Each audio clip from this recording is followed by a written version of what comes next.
Welcome to Buckeyes Tomorrow Morning for Wednesday, April 26th. I'm your host, Tom Orr. The Indiana game is in 130 days. The game against Michigan in 214 days. Our post-spring look back at the position-by-position situation for Ohio State football continues today. Earlier in the week, I had Kevin Noon on to talk about the corners today. We're talking quarterbacks, and we're doing that with our old buddy, Tony Gerdeman of BuckeyeHuddle.com. Tony and I are on the Buckeye Weekly podcast this week, answering a bunch of your questions about a whole bunch of different things. So you want to hear us talk about anything other than quarterbacks? That's where to hear it. Today, we're just talking QBs. Tony, coming out of the spring, are you feeling better or worse about the Ohio State quarterback position than you did going into the spring? I don't know that you can feel better about it because Devin Brown got injured, but I do feel better about Tristan Gebbia. Getting to see him a little bit. I was impressed by some of the things he did. Is it a good thing that neither Kyle McCord nor Devin Brown maybe distanced themselves? Maybe not. Ryan Day said he wanted that to happen, but I don't know that you can want it. I don't know that you expected it. So I think I'm not I'm not doubtful at this point. I just think ideally, everybody would have been healthy. Everybody would have gotten their 15 practices. So the fact that they didn't, it was not ideal. So if it's not ideal, then you got to dial it back just a little. But nothing that can't be overcome. As Ryan Day said, Devin Brown misses 4 practices of 40. At the end of the day, it's not really going to matter. And you look at some of the stuff that all goes into evaluating the quarterbacks, and how did the quarterbacks look this spring? Well, they were missing Emeka Egbuka, Julian Fleming. They're missing Xavier Johnson for most of the spring. So that's 3 of your top 4 probably wide receivers. Marvin Harrison played sometimes, but not a ton because he's Marvin Harrison and doesn't need to play a ton. So you had younger wide receivers out there a bunch. The offensive line was a little bit of a concern, maybe a little bit more than a little bit of a concern for some folks. So all of that goes into not setting the quarterbacks up for just rip-roaring success. And also the defense looked a heck of a lot better this spring. And there's always the challenge of, so is this because the offense is not up to the standards it has been in the past, or is this because the defense is legitimately better? And it might be a little of both. So let's talk a little bit about each of these guys individually. Kyle McCord, I think, came into the spring. I think I probably said 55-45. Kyle McCord wins the job. And so, I think a lot of that gap is he's a little bit of a better thrower than Devin Brown, sort of reputationally at least.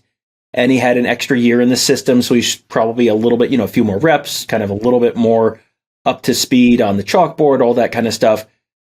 What did you see out of Kyle McCord this spring? And did, the likelihood of him being the starting quarterback for the Indiana game change materially in one direction or another for you? No, I think I still have him as the favorite, and I don't know, because I think I agreed with you 55-45. I don't know if it's gone 60-40 at this point. I don't know if that's the case. I still feel confident that it's going to be Kyle McCord. So it's are you hedging on this 55-45 when you're very convinced that it's going to be Kyle McCord? Doesn't that mean 80-20?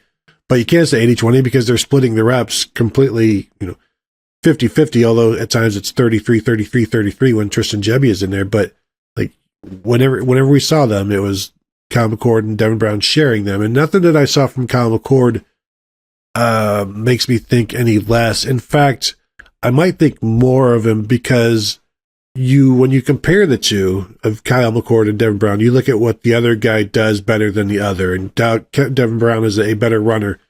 So you have to see, can Kyle McCord at least get close to what Devin Brown does as a runner? And I thought I was impressed by his ability to escape the pass rush.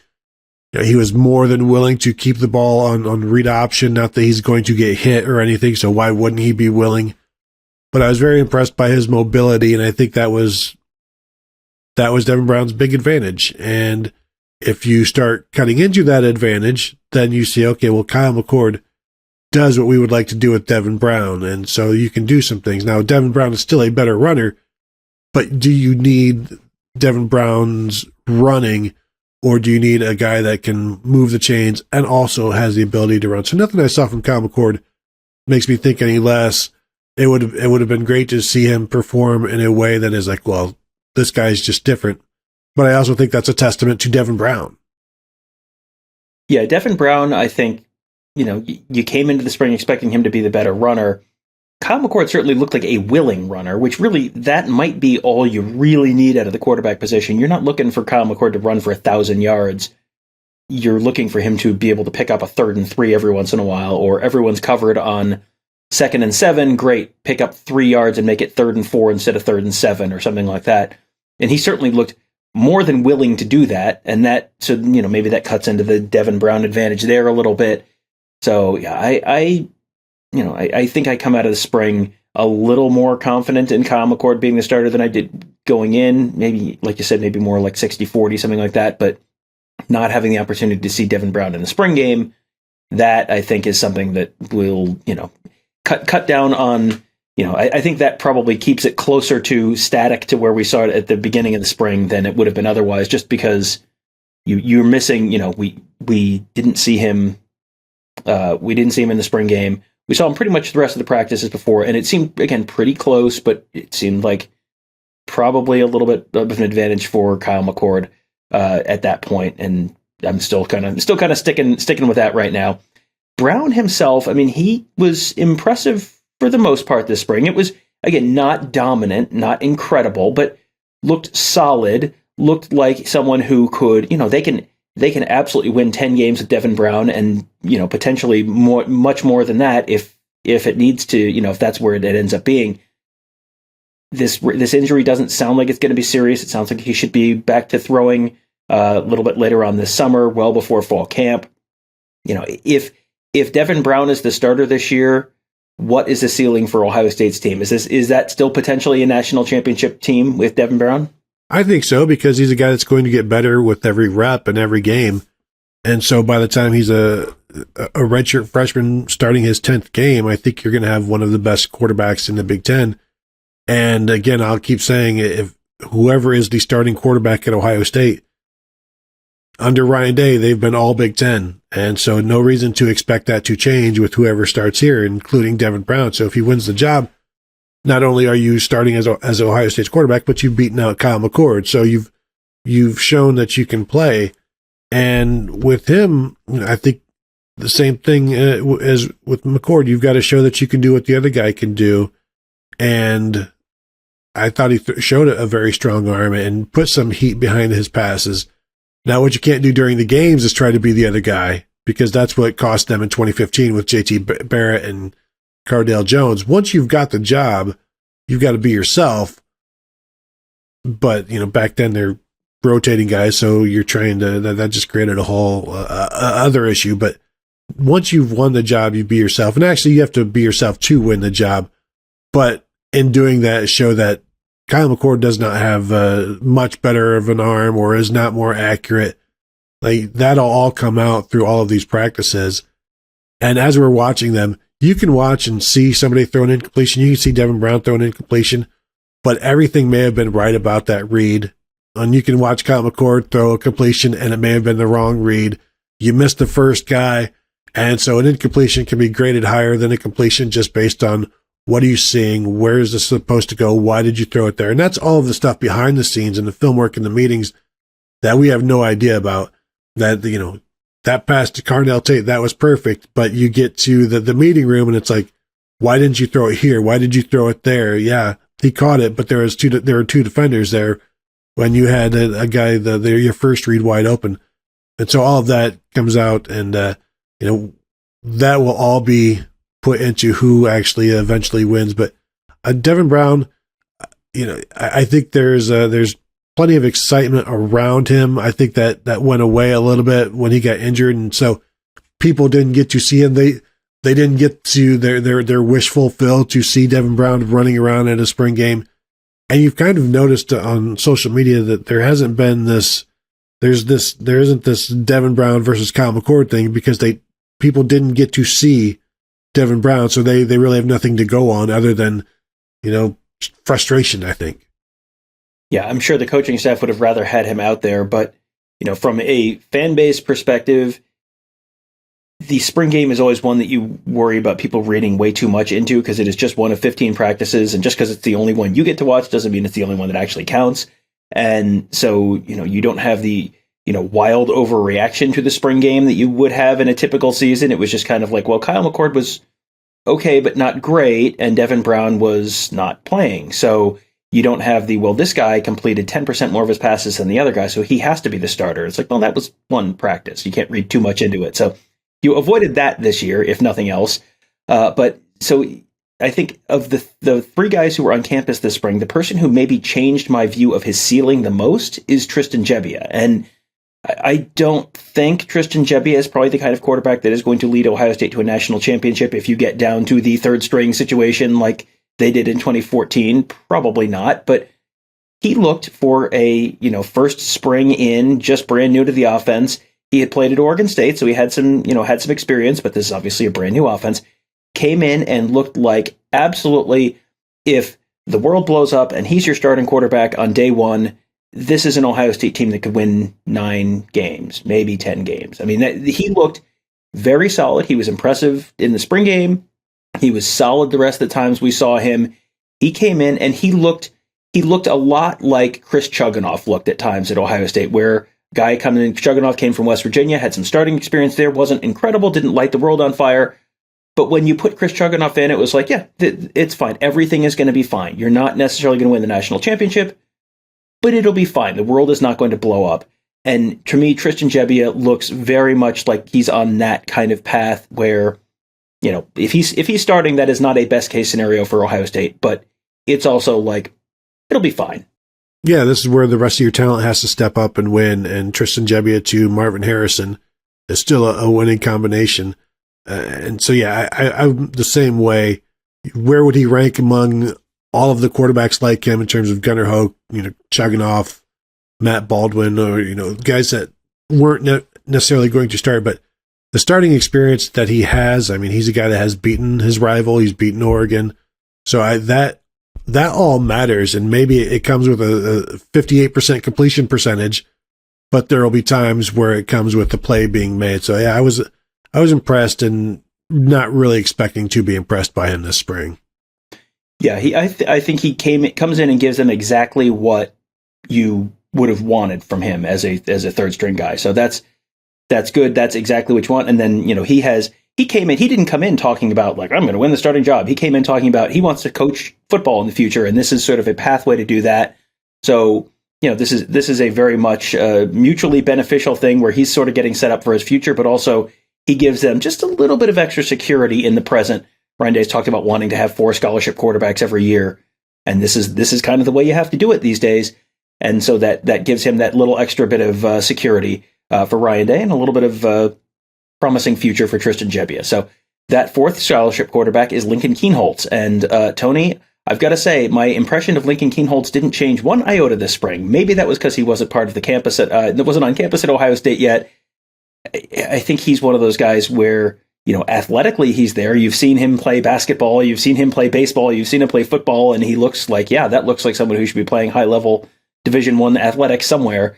But he, I don't know quite what to expect for this year. I don't think you're going to, I think Lincoln Kienholz will redshirt this year is one of the safest bets on the Ohio State roster. But, I think he's certainly someone that you look at him and it's like, a year or two from now, he could absolutely be in the starting quarterback battle at Ohio State.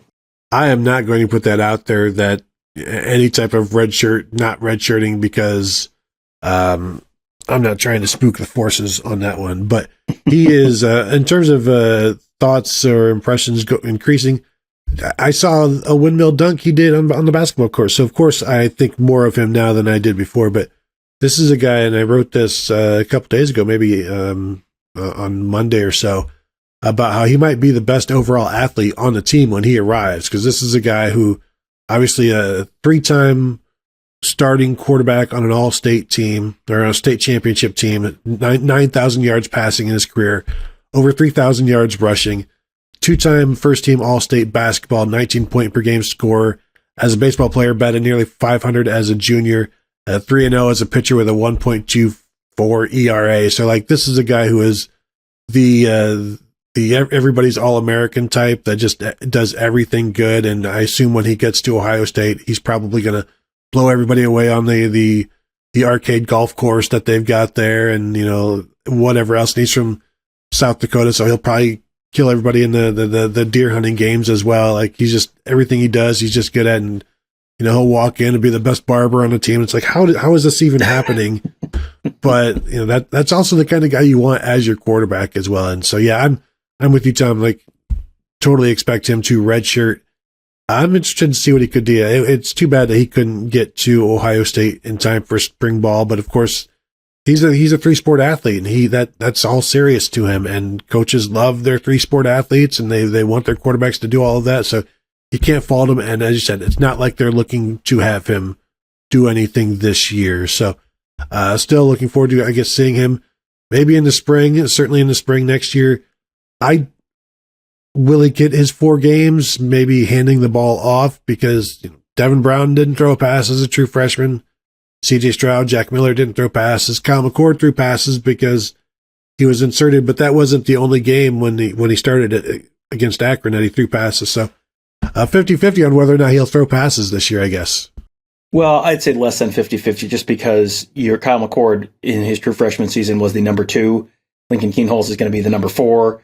The number 4, even when the number 4, is Quinn Ewers, he didn't throw any passes. So, yeah, I think it's reasonable to think that you're probably not going to see much. If he throws a pass, it'll be 2 passes this year and not 13 or 40 or whatever. So, yeah, I think that he is a very much a, you don't have to come in. This is the guy, the little bit of a project quarterback who gets drafted by the NFL team with a veteran.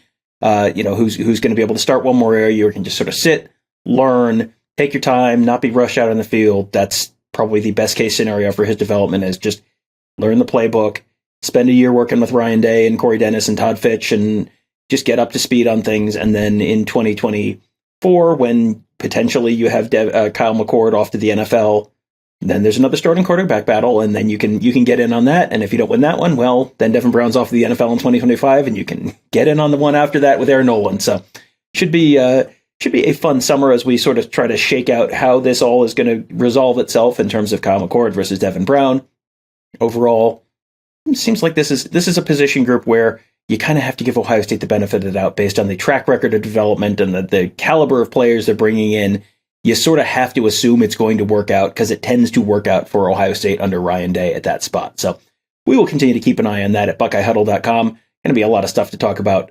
There's a bunch of position groups we haven't talked about on these positional previews or positional spring recaps yet, because there's still stuff going on right now, potentially in the transfer portal. Could guys be coming in? Could guys be going out? We're trying to be a little strategic about this and start with the ones we're pretty confident that the final form of the roster has sort of taken shape already. But there's going to be plenty more news coming on the transfer front, on the recruiting front, and we're going to track it all at BuckeyeHuddle.com. You can join us on our huddle board there for great access to great content, great insight, great analysis. Mark Givler just did his all-day chat on Tuesday, answering lots of questions about just about anything you could possibly want to know. That is all at BuckeyeHuddle.com, so you can sign up today, and also make sure you check out our YouTube channels.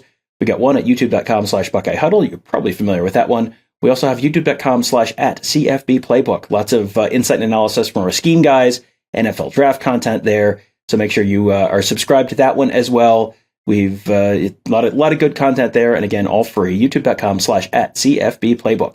That will do it for today. Thank you guys all for joining us. Have a great day. We'll talk to you tomorrow.